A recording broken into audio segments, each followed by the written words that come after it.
Assalamualaikum warahmatullahi wabarakatuh. Dalam kuliah yang ketiga ini saya akan membicarakan studi organisasi bisnis khususnya metode historis. Kita teringat adanya studi bisnis kalau kita baca buku Organization, People and Administration. Terdapat pertanyaan, apa itu administrasi? Jawabannya adalah organisasi. Intinya adalah orang. Alatnya adalah administrasi, kelebihannya terletak pada kepemimpinan. Karenanya teori organisasi ini berkaitan dengan administrasi.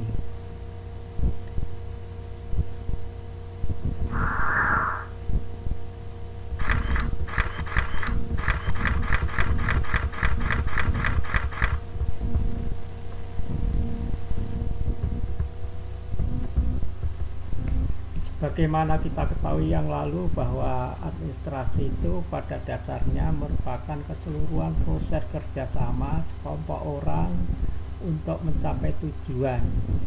Dalam hal ini tentunya kita dibentuk untuk menjadi administrator, yaitu orang yang diserai tugas atau mendapatkan tugas mengelola atau melayani organisasi bisnis.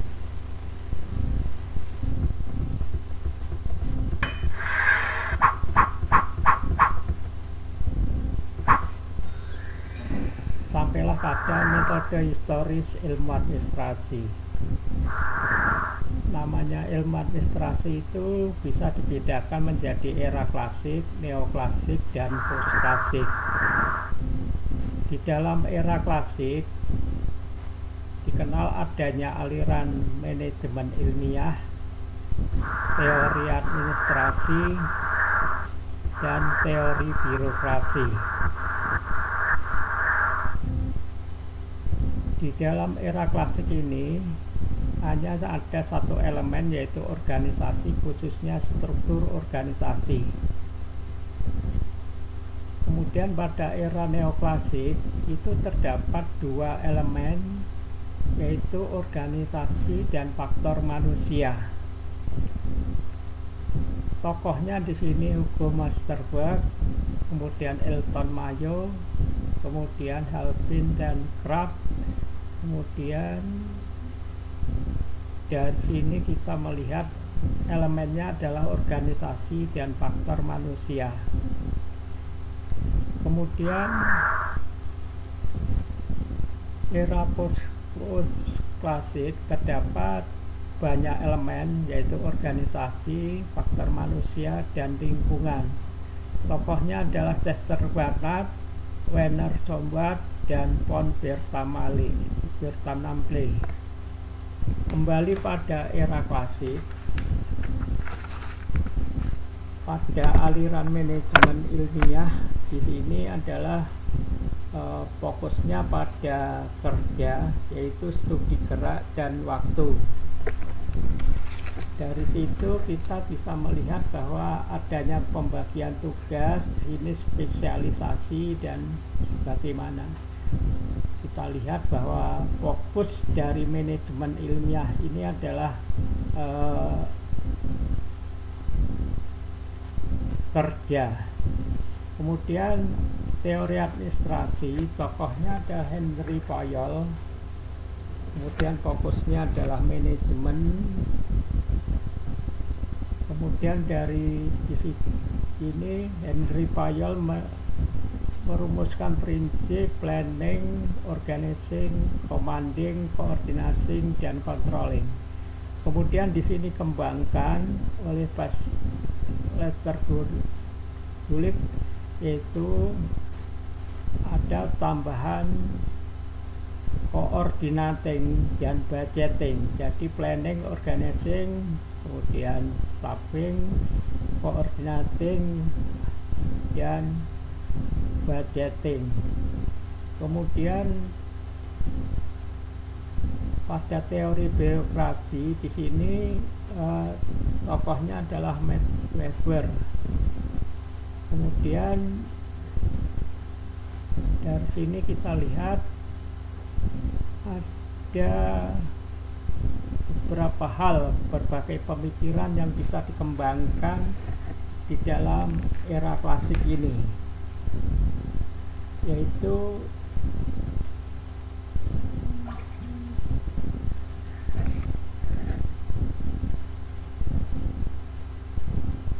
dari manajemen ilmiah. Di sini bisa kita lihat bahwa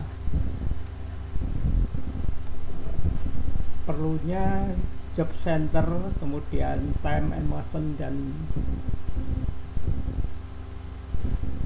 kemudian kita bisa lihat penggajian berdasarkan kinerja, kemudian asumsi manusia sama pentingnya dengan faktor produksi. Jadi di sini kita lihat bahwa manusia itu disamakan dengan faktor produksi yang lain seperti mesin, kemudian bahan baku, kemudian hal-hal yang lain seperti di luar manusia itu. Kemudian logika berpikirnya di sini deduktif, yaitu dari hal yang besar dan ke hal yang kecil. Jadi diberikan prinsip umum yang diantaranya ada 14 prinsip. Ini bisa dibaca, yaitu mulai dari pembagian kerja, wewenang dan tanggung jawab, kemudian disiplin, kesatuan komando, kesatuan arah atau tujuan, mendahulukan kepentingan bersama daripada kepentingan individu, kemudian penggajian, sentralisasi, skala hierarki, tata tertib, keadilan, stabilitas jabatan, prakarsa, kemudian solidaritas anggota. Dari prinsip yang banyak ini ada 14, tentunya kita bisa gunakan sesuai dengan keperluan, selain dengan prinsip yang di atas tadi. Ini kemudian dari pemikiran ini masih berkembang, kemudian ke arah pemikiran era neoklasik, di mana menggabungkan faktor manusia dan organisasi.